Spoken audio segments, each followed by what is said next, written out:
Well, just like I predicted yesterday, to no one's surprise, all the typical Brexiteers are out there trying to spin the UK's beginning because remember, we haven't fully accepted. We are only at the second to last stage, so we haven't actually got there yet. Not only that, there is still the question of will the Conservatives even dare to allow this deal to be scrutinised by Parliament? Something tells me I don't think they will. And of course, when we've looked at even the economic analyses, this would only add 0.08% to our GDP. That is nothing. That is absolutely nothing when it comes to our economy. And sure, that 0.08% is about, a couple of £1 billion. But remember, that is nothing when you are talking about the billions upon billions upon billions of pounds of what GDP numbers normally represent. This is why very often it was hard to sort of really talk to people about the economic impact of Brexit, because when you're talking about the economic impacts of Brexit, you're talking about, or at least we were talking about, between about 5 to sort of 8%. And that sounds relatively small, but it's really not. That number represents billions of pounds lost to the UK economy. And now, certainly Kimmy Badnock and all these other Brexiteers are somehow hailing the Pacific Partnership as this wonderful EU replacement. It is anything but a replacement to the EU. And not only that, as we've said before, why are Brexiteers suddenly willing to accept giving up sovereignty to the Pacific Partnership, but they were dead set against giving up sovereignty to, well, the EU? Because we will still have to make the exact same decisions that we made when we were in the EU, just from rather than the EU, it's the Pacific Partnership. And bear in mind, we haven't even talked about those secret courts that are baked into the Pacific Partnership, which will allow multinational corporations to sue our government over things like minimum wage or anything which might affect their profits if we say put in new regulations or new government policy. Why are Brexiteers all of a sudden really excited?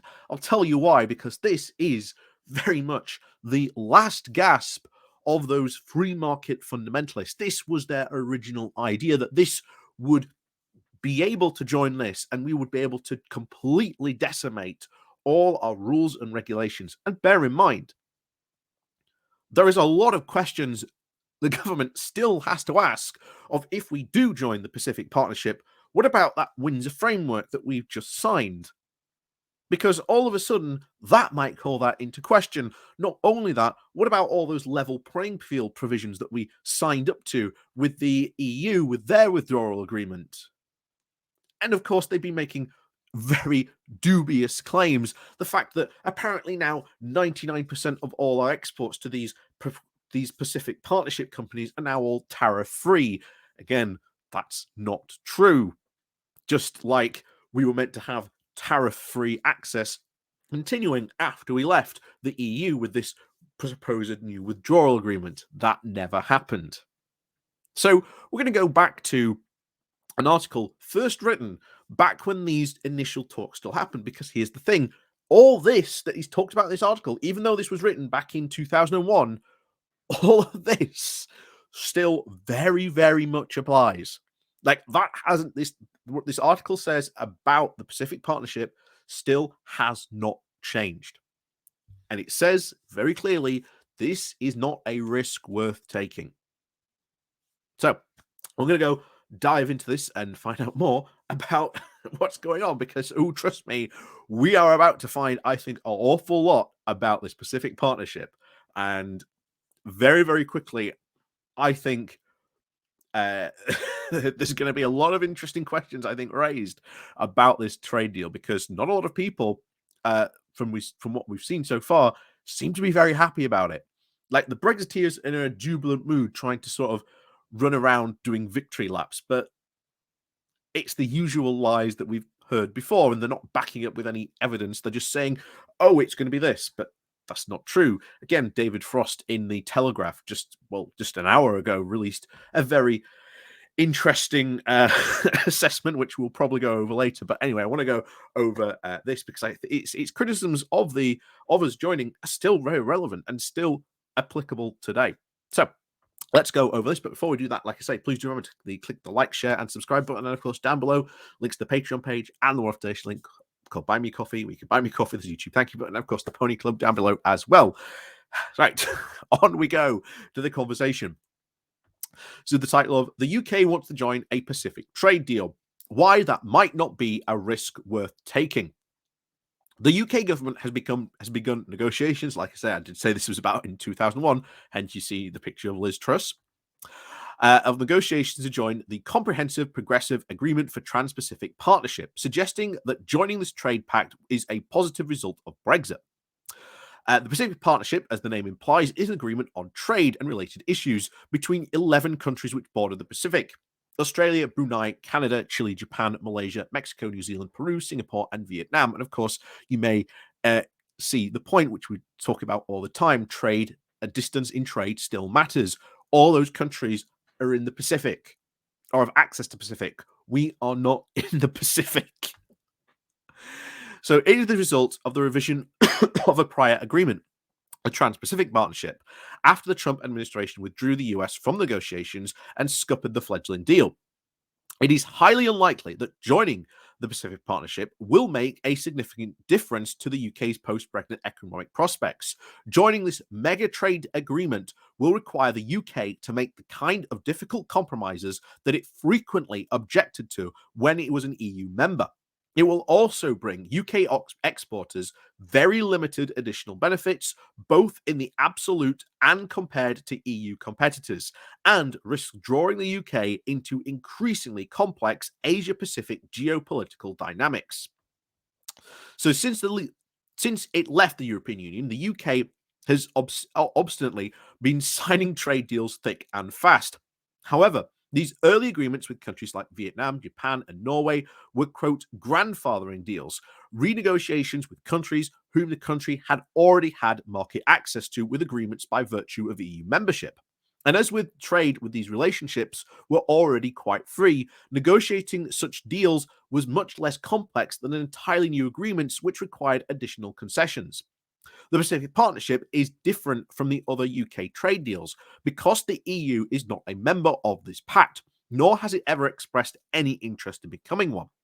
However, the EU has already signed bilateral deals with many of the countries who are also members of this deal: Mexico, Chile, Peru, Singapore, Canada, Japan, and Vietnam.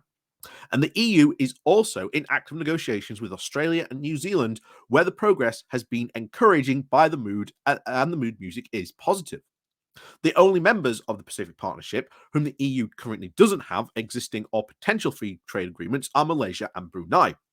Although the latter is one of the most richest countries in the region, with less than 500,000 consumers, and Malaysia's 32 million consumers do represent an interesting political market, interesting potential market, and of course the trade relations with the EU have stalled.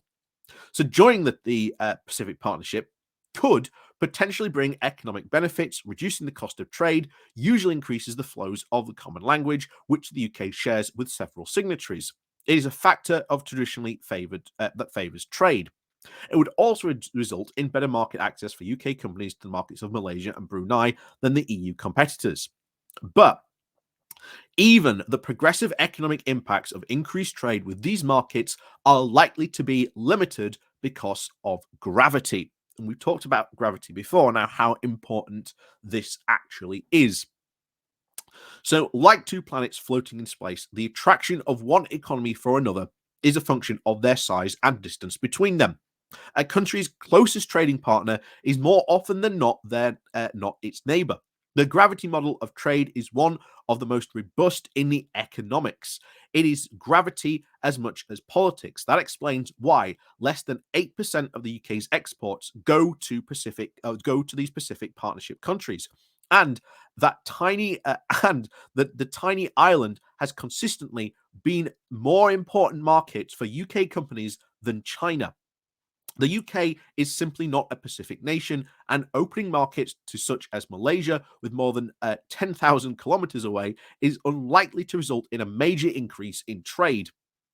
So, although there may be economic benefits from joining the Pacific Partnership, there are very limited. In addition, negotiation access to the new trade opportunities will increase significant costs. All free trade agreements involve tit for tat exchanges for access to key products in interest in other from the interest to the other side.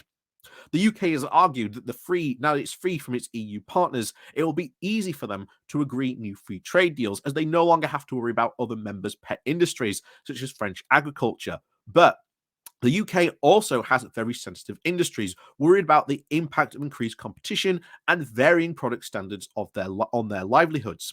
UK farmers are already up in arms about the reported willingness of the government to provide free access to agricultural products in to the less exacting standards in reducingly agreed trade deals with Australia. The Pacific Partnership will magnify those concerns and broaden the number of sectors with good reason to resist free market access. Meanwhile, modern free trade agreements go far beyond tariffs. The Pacific Partnership have extensive chapters on standards, including the controversial agricultural sector, joining the pact that risks increasing regulatory divergence with the EU in sectors such as meat and dairy, as well as industrial goods, thus compelling the UK's far more important exports to EU, thus complicating the EU's far more important exports to EU markets. The Pacific Partnership text makes frequent reference to regional standards and initiatives, and the region in question is obviously the Asia Pacific, not Europe. There is obviously another risk attached to joining this agreement with a faraway and complex region. The Pacific Partnership very much the reflecting changes of geopolitical power dynamics emerging in the Asia Pacific. The US was one of the chief instigators of the Pacific Partnership predecessor, the TPP. And Trump's withdrawal from that deal left a vast power vacuum in the region. Other TTP members, such wary of China's ambitions to try and fill this vacuum, decided to move forward without the US and sign the CPTPP. The new US Trade Representative, Catherine Tai, has expressed caution about the possibility of the United States could rejoin the agreement. Other key regional agreements include the Regional Comprehensive Economic Partnership, also includes some of those CPP members. And those members and China, and from parts of China, also have recently expressed interest in joining the Pacific Partnership. This may not be an addition to which the UK would find even desirable, given their complicated bilateral relationship and controversy around the human rights in Hong Kong and Xinjiang. Becoming part of this party of this agreement will draw the UK into a power play between regional powers and may complicate other important alliances, including that with India, which it chose to stay out of both the CPP and the RCPP. The rush to join the Pacific Partnership, therefore, seems both economically peculiar and potentially geopolitically dangerous. And perhaps it is not surprising that the UK government is in no hurry to publish its impact assessment. And of course, we still do not have that impact assessment. Bear in mind, as we said at the beginning, this article was first published back in June of 2021, and we still do not have that impact assessment. So all those things there, especially the geopolitical ones, are important, and yet you have a lot of people. This is why we're probably going to have to cover, I think, Frost's article he's done in the Telegraph recently, because he's trying to make up the point that Britain is this big power player, that it's joining this pact and that it can make sort of big political changes. But here's the thing: we are not in the Pacific. I cannot stress how much a point of a fact that is. This will not affect our trade. This will only worsen it. It will open up our markets to a flood of very, very cheap stuff coming in, namely farmers and other industrial sectors are going to find out what the cost of this is. This is why there is no impact assessment yet. We are expecting at least now, the government to actually publish something. This is why we've seen not a lot of political parties openly start to criticize it yet, but oh, trust me, they will. I think when the more about this Pacific Partnership comes up, we've already seen the TUC openly go out and criticize the government, especially in around the area of these secret courts. So, as I said before and echoed in the last video, there needs to be a push. There needs to be a really beginning campaign to keep us out of the Pacific Partnership, because this is not a good trade bloc to join. This is not a good trade bloc. And remember, all the benefits that the Brexiteers talk about not only are more true of us being in the EU, but they actually provide some economic benefit to us. So once again, why on earth are we joining this trade bloc that's halfway around the world when we've got one right on our doorstep where we know has a positive economic advantage to our economy, and we have lots of historical ties? And guess what? They agree with us. It's madness that to think that Brexiteers want to join this, but of course you get the idea when you see what comes in the form of all these deregulations, which are going to have to happen if we do join the Pacific Partnership. We will have to deregulate. That is a non-negotiable, as we talked about last time.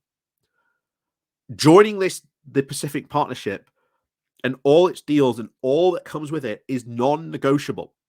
The idea that Kimmy Badenoch is being come out recently and saying, oh, that she's negotiated her way into the Pacific Partnership is absolute complete bunkum. There has been no negotiation. The Pacific Partnership has stated itself that the UK agrees to all its current rules and regulations, and that there is no partnership. And if you don't agree to it, well, guess what? You don't get access. So, yeah, this is going to be fun, but I'll tell you now, I'm waiting for that impact assessment. That's going to be fun.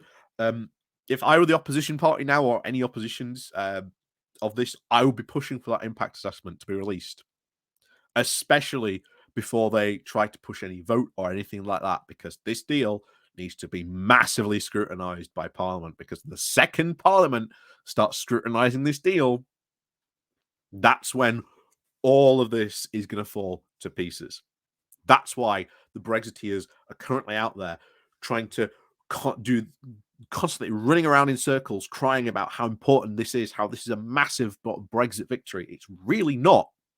And as the article says very clearly, it will have to make very similar concessions, which it complained about constantly when it was in the EU. So why aren't the Brexiteers complaining about that? What suddenly happened to these arguments of sovereignty and making our own laws? Well, here you have, as we said, the Pacific Partnership will get to degrade our own rules, laws, and regulations. Why aren't you happy with that? Or why are you happy with the Pacific Partnership doing that, but you weren't happy with it when it was the EU?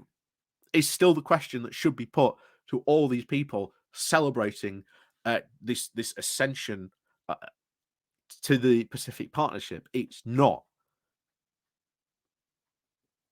So ultimately, I think what they really should start doing is start trying to find out what's gone on in these negotiations, because the Pacific Partnership has said there's no negotiations.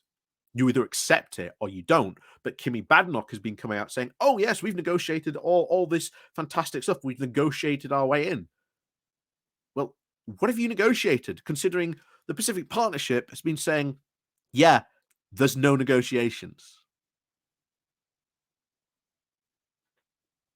So, yeah, very interesting times indeed, I think, coming for this. But we'll see. So, As always, thank you very much for watching, and as always, please do remember to click that like, share, and subscribe button. Of course, leave down below a comment yourself about all this mess, because I'm sure, as we know and talk about, there's a ton of stuff about the Pacific trade deal which is not going to be very helpful, especially to the UK, and especially in the areas of workers' rights, which is going to be massively degraded. Yeah, Brexiteers, how do you feel about the Pacific Partnership degrading all our workers' rights all of a sudden? Again, I thought you were all for the UK making its own rules and laws, but here you have the Pacific Partnership coming in saying, yeah, all those workers' rights you have, gonna have to get rid of some of those. So, as always, thank you very much for watching, and of course, we'll see you all next time.